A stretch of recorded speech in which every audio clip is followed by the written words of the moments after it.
Varicose veins కి సరైన చికిత్స కోసం సంప్రదించండి ఎవిస్ హాస్పిటల్. నమస్తే రమగారు. నమస్తే జయ. రమగారు, చందమామ కథ ఏదైనా చెప్తారా? జయాపజయాల కథ చెప్తా. జయాపజయాలు దైవాధీనాలు అంతేనా? మామూలుగా ఎప్పుడు అంతే. ఇప్పుడు మనం గెలుస్తున్నట్టు ఏదో ఒక చిన్న పోటీవో ఏదో మనమే గెలుస్తామని మనకు అనిపిస్తుంది.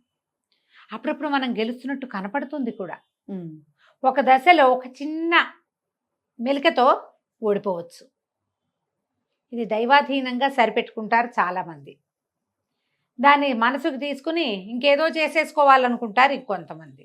ప్రయత్న లోపం ఏమన్నా ఉందా? సరి చేసే ప్రయత్నం కూడా చేస్తారు. ప్రయత్నం లోపం లేదు, అన్నీ బాగానే ఉన్నాయి. కానీ భగవంతుడు కాలం అనుకూలించలేదని కాలాన్ని నిందించి ఊరుకునే వాళ్ళు ఇంకొంతమంది ఉంటారు. ఎవరెవరు మనం ప్రతిసారి ఈ ప్రశ్న వేసుకోవాలి చేయ. అవునండి. మనం ఏదో ఒక పని చేయబోతున్నాం, సక్సెస్ అయితే ఏమిటి, కాకపోతే ఏమిటి, అవుతున్నట్టుగా కనపడి కాకపోతే ఏమిటి, కాదనిపించి అయితే ఏమిటి, ఎన్నున్నాయి చూడు అన్నీను అంతే. అందుకని మనం ఏం చేయాలి, మన ప్రయత్న లోపం లేకుండా భగవంతుడి మీద భారం వేసి ఏదో ఒక పాజిటివ్ ఎనర్జీని, పాజిటివ్ వైబ్ని నమ్ముకుని పనిచేస్తాం. అన్నీ మనకు అనుకూలంగానే కనపడతాయి. అంతేగా. ఎప్పుడు పాట పాసా పలటగయా అంటుంటారు. ఎప్పుడు అది పలటగయానో తెలియదు మనకి. ఎప్పుడో ఒకసారి తిరిగిపోతుంది. ఈ కథ చాలా బాగుంటుంది.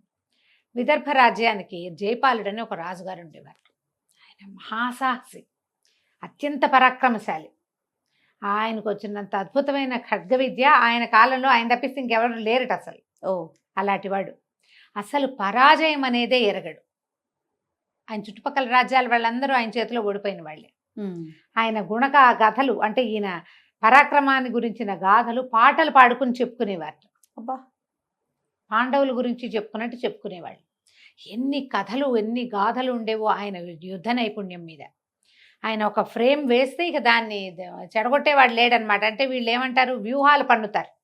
వ్యూహం మనకు తెలిసిందే కదా, చక్ర వ్యూహం అందులో చెప్తారు. గరుడ వ్యూహం పన్నారు, చక్ర వ్యూహం పన్నారు, పద్మ వ్యూహం. ఈ వ్యూహాలు పన్నటంలో ఆయన అంతటి వాడు లేడు అసలు. చుట్టుపక్కల రాజ్యాల వాళ్ళందరూ ఓడిపోయిన వాళ్ళే. ఈయనకి పురుష సంతానం లేదు.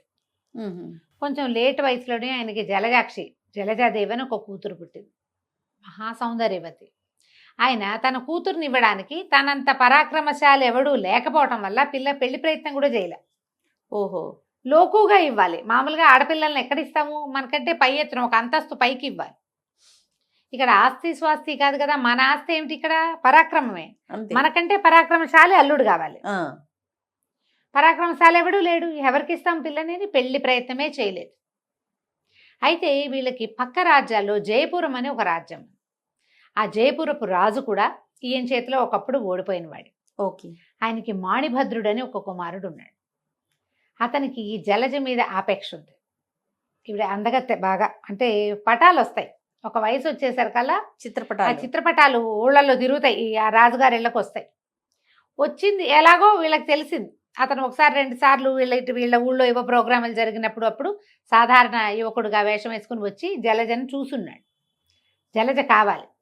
అయితే ఇతను ఏం చేశాడు, మామూలుగా అయితే ఇది లభించదు కాబట్టి ఏం చేశాడట ఆయన, ఆ కుర్రాడు ఎక్కడెక్కడెక్కడెక్కడికో వెళ్ళి ఎన్ని రకాల ఖడ్గచాలన విద్యలో నేర్చుకున్నాడు. ఆయనకంటే పరాక్రమశాలి అయితే కానీ కుదరదు. ఈ రాజ్యం విదర్భ బహుబలమైనది, చాలా పెద్దది, సంపన్న దేశం. ఈ రాజ్యాన్ని కొలగొట్టేస్తే పట్టుకోవచ్చు. అప్పుడు జలజ ఆటోమేటిక్గా దొరుకుతుందని జలజ కోసం ప్రయత్నం చేశాడు మాణిభద్రుడు. ఏం చేశాడు, యుద్ధానికి సన్నద్ధమయ్యాడు. వీళ్ళ మీద యుద్ధం ప్రకటించాడు. విదర్భ రాజ్యం మీద, జయపురం వాడు ప్రకటించేసరికల్లా అదే సమయానికి రాజుగారికి వృద్ధాప్యంతో తీవ్రమైన అనారోగ్యం చేసింది. వృద్ధుడు అవటం వల్ల కోలుకోటల్లా. మామూలుగా ఒక మాదిరి వయసు వాళ్ళు అనుకో, కొంచెం 2-3 రోజుల్లో తిప్పుకుని కొంచెం తిరుగుతారు, జీవక్రియలు యాక్టివ్గా ఉంటాయి. వయసు వచ్చిన వాళ్ళకి అవి ఉండవు కదా. ఆయన స్లోగా ఉన్నాడు, మందుకి పట్టివ్వటం లేదు. కానీ యుద్ధం అనగానే ఉత్సాహం వచ్చి లేదీసి పదండి నేనే నడుపుతానని బయలుదేరాడు. మంత్రులు వాళ్ళు వారించారు కానీ ఏమీ పెద్ద కుదరలేదు. అయితే ఈయన వెళ్ళి బ్రహ్మాండమైన వ్యూహాలు పన్నాడు.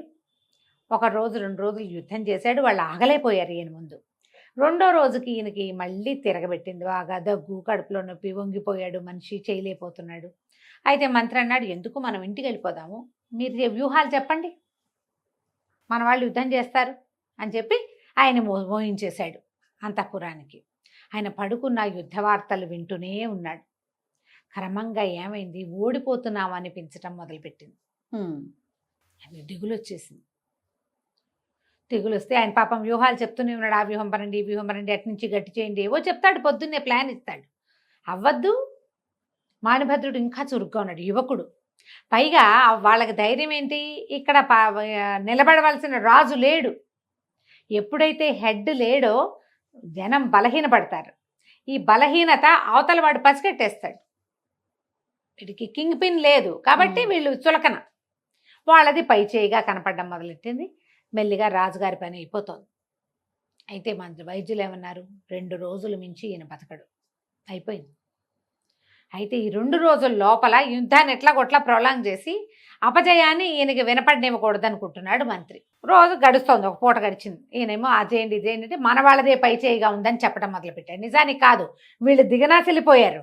చాలా మంది చచ్చిపోయారు, కొంతమంది పారిపోతున్నారు, చేయలేకపోతున్నారు, ప్రాణాలు కడబట్టిపోతున్నాయి. అయినా సరే మనం గెలిచేలాగా ఉన్నామంటే ఆయన శభాషని ఉత్సాహంగా లేచి కూర్చుంటాడు ఆయన. అంతే, నేను చెప్పే కాదు, నేను చెప్పిన వ్యూహం పనితే సరిపోతుంది. బాగా 2 రోజులు అయ్యేసరికల్లా ఆయన కళ్ళు మూతలు పడిపోతున్నాయి. అయిపోయేలాగా ఉంది. అయిపోతుంది అనుకున్నారు. అయిపోతుంది అనుకుని మంత్రి గారు ఏమన్నారు, మహాప్రభు మనమే గెలిచామండి అని చెప్పాడు. చెప్పేసరికల్లా ఆయనే చెప్పేగా నేను